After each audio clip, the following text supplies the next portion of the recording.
This is a CBS News special report. I'm Jessi Mitchell in New York. CBS News can project Darline Graham will win the Republican Senate primary in South Carolina, beating Ralph Norman. The seat was held by her brother, Senator Lindsey Graham, until his death in July. Tonight's winner will face Democrat Annie Andrews in November's midterms. Let's turn to Elections and Surveys Executive Director Anthony Salvanto to break these results down. Anthony, thank you.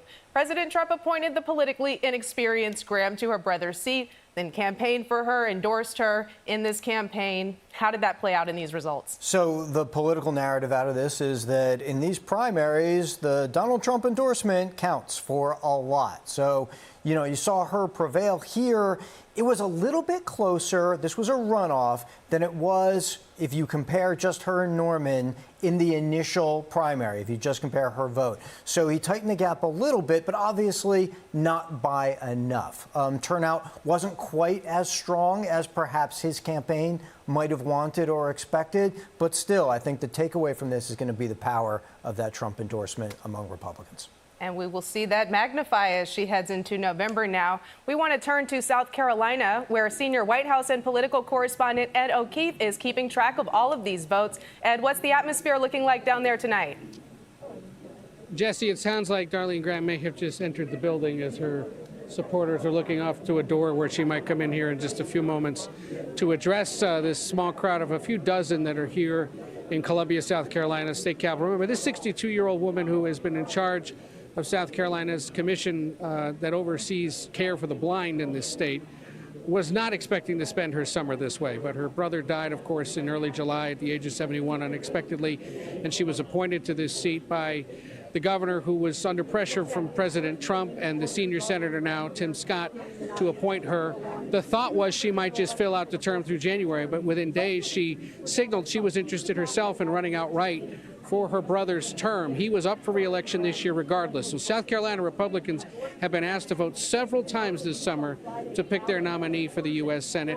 Graham had spent considerably to fend off lesser-known conservative challengers concerned he'd been drifting away from the MAGA base and what had become the South Carolina Republican Party.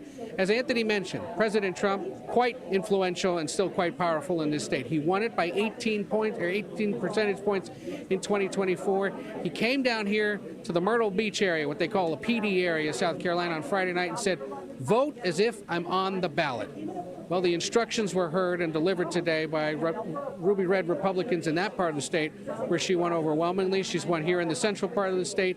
It's just up in the Greenville-Spartanburg area, where Ralph Norman's from, where he was performing better, but not well enough. Now, whoever prevails, and it appears again, as we said, to be Senator Graham, she has the edge in November against the Democratic pediatrician from the Charleston area, Annie Andrews, who we spoke to earlier today. She says Graham has been too much of a rubber stamp for the president, lacks the experience to serve, doesn't appear to have the interest in serving. There was a stumble in last week's debate that she had with Ralph Norman, where she was asked whether Taiwan and the South China Sea are key American national security concerns. And she said, look, unlike my brother, I'm just not into national security.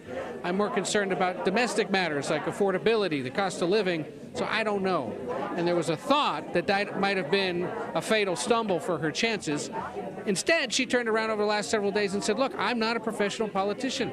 I didn't expect to be doing this. And you know who else isn't a professional politician, or wasn't when he first ran? Donald Trump, and he's doing just fine. That message works in a state like this, where the president remains powerful and influential. The White House will be breathing a sigh of relief tonight that she held on. They spent modestly out of the president's $400 million political account to help her here, and there will be Republicans across the country now hoping that he starts spending on their behalf ahead of November's elections. Jessi. Ed O'Keefe, senior White House and political correspondent in South Carolina. We understand she will be speaking soon, and we will be staying tuned to hear what she says. Thank you.